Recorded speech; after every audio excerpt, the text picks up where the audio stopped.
I was expecting to go with another something. Well, I think Martino will.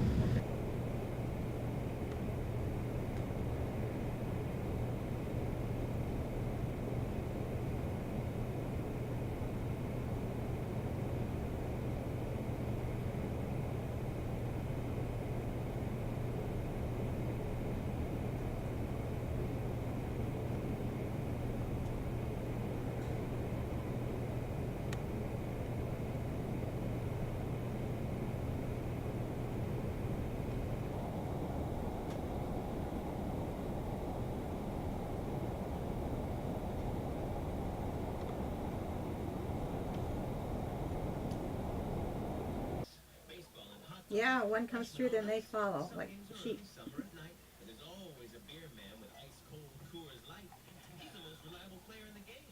A lot of jacks this year. Looks like it.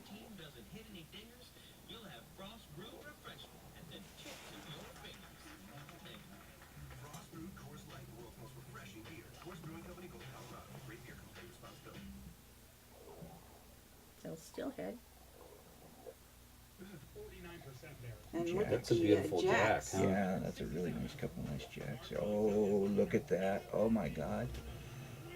And we're getting pretty good sized ones this year too. Yeah, that's a great shot. Oh yeah. Oh, 15,000 that day? Yeah, look at the jacks too. Ooh, that guy's been 4,000. damaged someplace. Isn't that amazing? It is impressive. Yeah, compared to everything.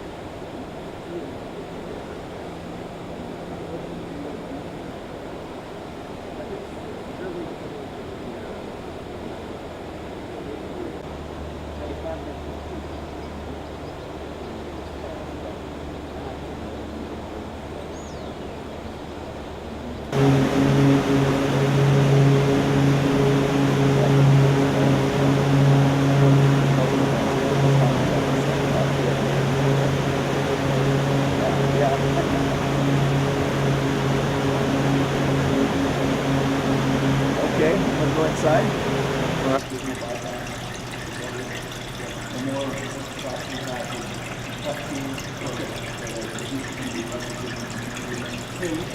Okay. Okay, you get that?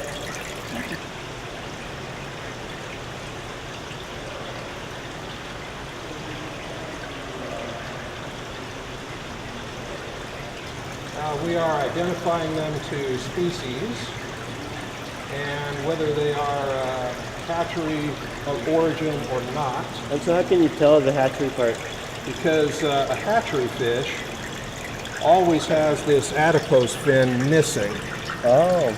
And I will show you a comparison. This fish has an adipose fin here. So is that fin on the top? Yes, it's kind of a vestigial fin that has been evolutionarily made or been de-emphasized.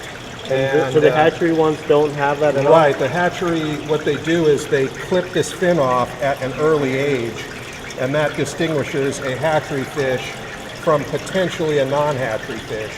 The thing is, not every hatchery clips this fin.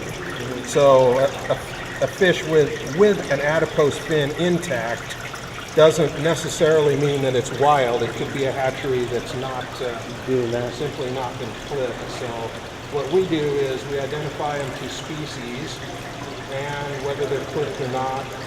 We also look at some lengths and condition every day and generally try to get an idea of the run timing, magnitude, and condition of fish as they pass through Bonneville Dam.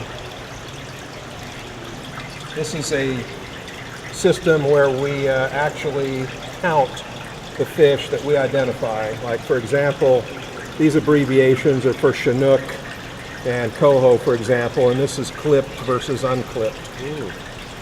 And our counts go on that back board there, and the totals get put into a database for immediate distribution, real-time distribution to the fisheries community. This is a sample of the run at large. For example, we look at a statistically representative sample of the run each day, and in the spring that's about 500 to 700 fish. We are sampling at a 1.5% rate, meaning that 1.5% of the fish coming down the system end up in our sample. The rest get bypassed to the river. So we're only handling a very small percentage of the run. But from that percentage, we're able to obtain relative passage information such as number of fish approximate passing through the system on a daily basis.